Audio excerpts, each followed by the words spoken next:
കൂട്ടുകാരെ, പുതിയൊരു വീഡിയോയിലേക്ക് എല്ലാവർക്കും സ്വാഗതം. ഞാൻ ഇന്നൊരു ബാജിക്കറിയാണ് വെക്കുന്നത്. ഞാൻ എങ്ങനെയാണ് വെക്കുന്നതെന്ന് കാണിച്ചു തരാം. പലരും പല രീതിയിലാണ് വെക്കുന്നത്. അപ്പം അതിന് വേണ്ട സാധനങ്ങൾ: ഒരു 3 കിഴങ്ങ് ഞാനിവിടെ ഉപ്പിട്ട് വേവിച്ച് വെച്ചിട്ടുണ്ട്.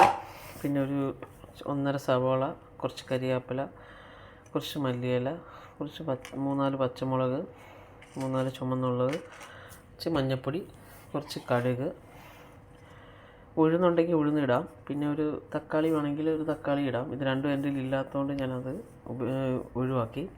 അപ്പം ഞാനൊരു കുക്കറാണ് വെച്ചിരിക്കുന്നത്. നമുക്കിഷ്ടമുള്ള ഏതെങ്കിലും പാത്രം വെച്ച് കുറച്ച് വെളിച്ചെണ്ണ ഒഴിച്ച് അതിലേക്ക് കുറച്ച് കടുകിട്ട്,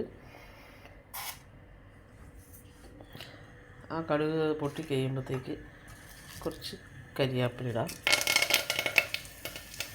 നമുക്ക് വേണേൽ ഒരു വെളുത്തുള്ളി ഒരു 1-2 പീസ് അരിഞ്ഞിടാം. ഞാനതിടുന്നില്ല. അതിൻ്റെ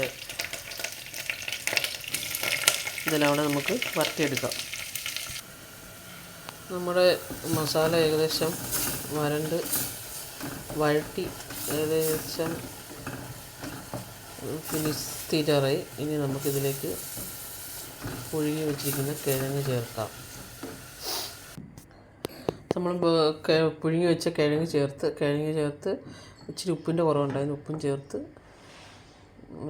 ലിറ്റിൽ ഹോട്ട് വാട്ടർ, ചൂടുവെള്ളം ചേർത്തിട്ടുണ്ട് ഒരു കുറച്ച്. അതിപ്പം റെഡി ആയിക്കോളും. പിന്നെ ഇതിലോട്ട് നമുക്ക് ഇഷ്ടമുണ്ടെങ്കിൽ ഇച്ചിരി ഗരം മസാല ചേർക്കാം. ഞാൻ ചേർക്കുന്നില്ല. അപ്പം അങ്ങനെ നമ്മുടെ ബാജിക്കറി റെഡിയായി. ചപ്പാത്തിയുടെയും പൂരിയുടെ കൂടെ കഴിക്കാൻ നല്ലതാണ്. ഇഷ്ടപ്പെട്ട കൂട്ടുകാരെ ലൈക്ക് ചെയ്യുക, ഷെയർ ചെയ്യുക.